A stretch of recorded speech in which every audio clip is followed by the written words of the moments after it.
I'm gonna say this. If you are with an avoidant need to be with a woman or a nigga that do not have time for them. Like, they don't need somebody who's constantly tapping in with them.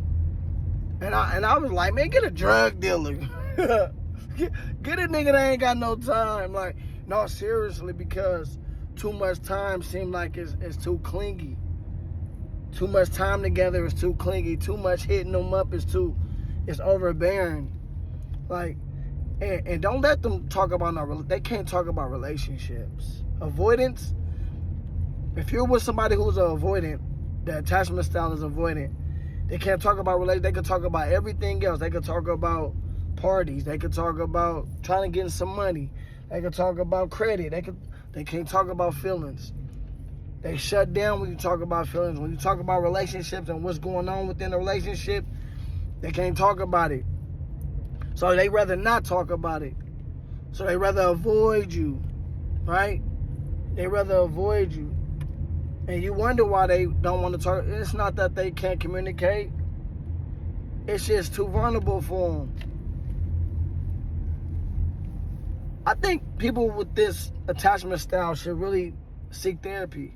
And I think that therapy should be like at least 3 to 5 years. And every time they get back to who they once was, which is an avoidant, they should go see a psychiatrist and take some medication. Because it's not fair. It's not fair to your family. It's not fair to your loved ones. It's not fair to your kids that you avoid feelings.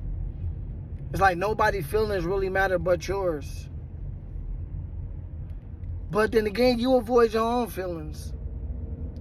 So I'm saying, if you're a person, a woman or a man, that has an attachment style that's secure, that's probably, if it's anxious, you really don't need to be with an avoidant. If you have an anxious, and that's another thing, know your attachment style. Study your attachment style, because that's really important to know. Your attachment styles and your love language. Your attachment style and your love language, learn them. But yeah, if you are an avoidant, you're with an avoidant, if you ain't got no skin in the game, get out of the game. If you ain't good with rejection, leave. Because you're going to feel like you're all alone in a relationship. I'm just being honest. But you're going to value yourself. I'm telling you because I got a lot of supporters that really listen to me. And I don't want nobody to feel like they're by themselves in a relationship. I don't want nobody crashing out. Because it's like avoidants need to see you. They need to hear you. You being kind and nice and all of that, it doesn't go anywhere. You gotta kind of blow up a little bit, let them hear you.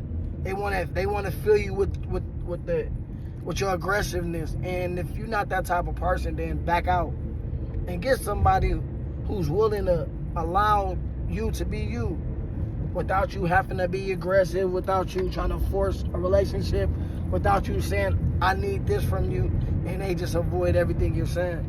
So, once again, I go.